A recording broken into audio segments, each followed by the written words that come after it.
One thing that I found pretty interesting was that the NRSC, which is the Republican fundraising arm, they actually raised more money than the DSCC, the Democratic side, but they actually had a lot of debt that they had to pay down. So they did finish 2023 and coming into 2024 with less cash on hand.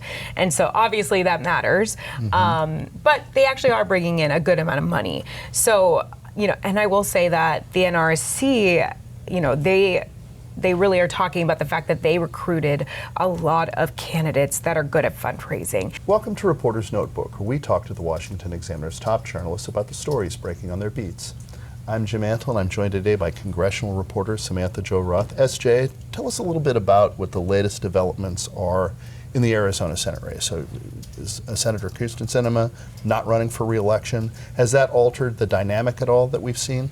I think it's altered the dynamic in a way, just because we're starting to see Democrats, pouring more money and resources into the race. And I think before we just saw them holding off, sort of just waiting to see what the Arizona senator is going to do.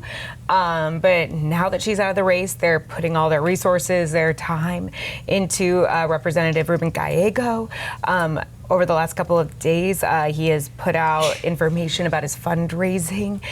I believe he fundraised about $7.5 million within the last, the first 3 months, rather, of this financing cycle. Sure. And that's huge. That's a big amount of money. And we actually just crunched a lot of the numbers.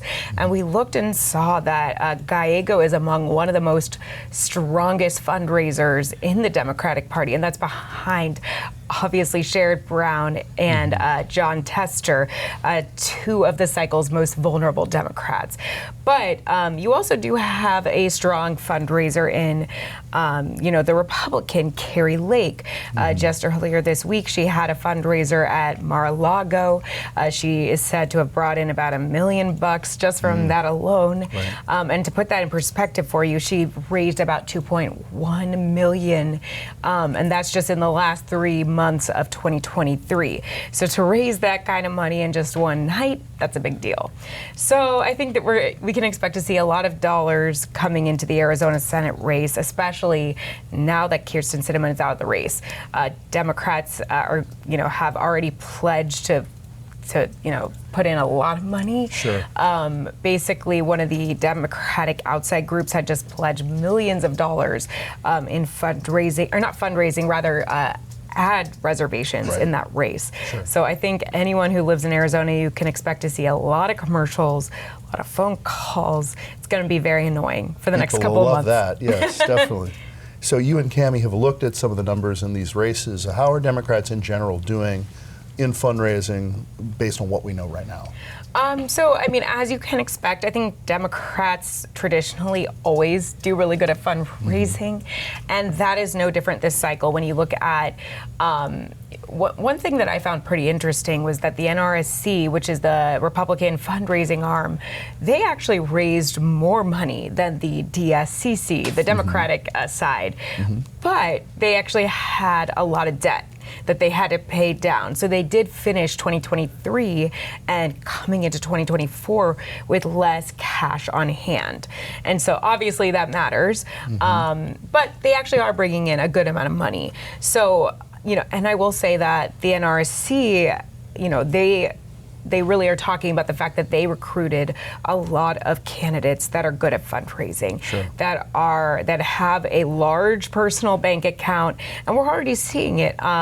We've seen Dave McCormick in Pennsylvania. He's putting his own money into the race. Eric in Wisconsin, he's putting his own money into the race. So that, they're hoping will make up the difference. And, when you talk to people, they say, is money everything? Sure. No, money is not everything, but certainly helps. And when you talk to Republican consultants, they will tell you that, they are concerned about it. They want to see stronger fundraising numbers. Now, the numbers in the House look a little bit different.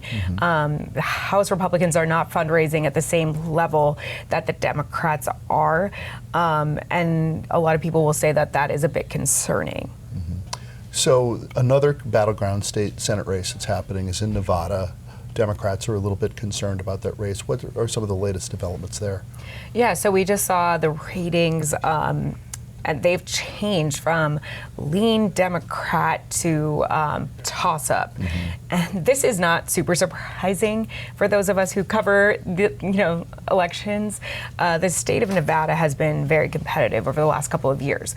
And I think, some of these ratings were looking at like the strength of Biden's popularity and some other factors. So, we just saw even today, Jackie Rosen, the incumbent senator there, had just announced a massive ad buy there. I think it reached a record-breaking number. I think it was about 17 million. I could be wrong, but I think that was the number. And that's huge.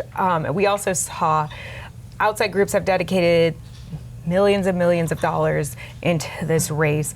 But, this definitely makes the map a little bit more challenging for Democrats.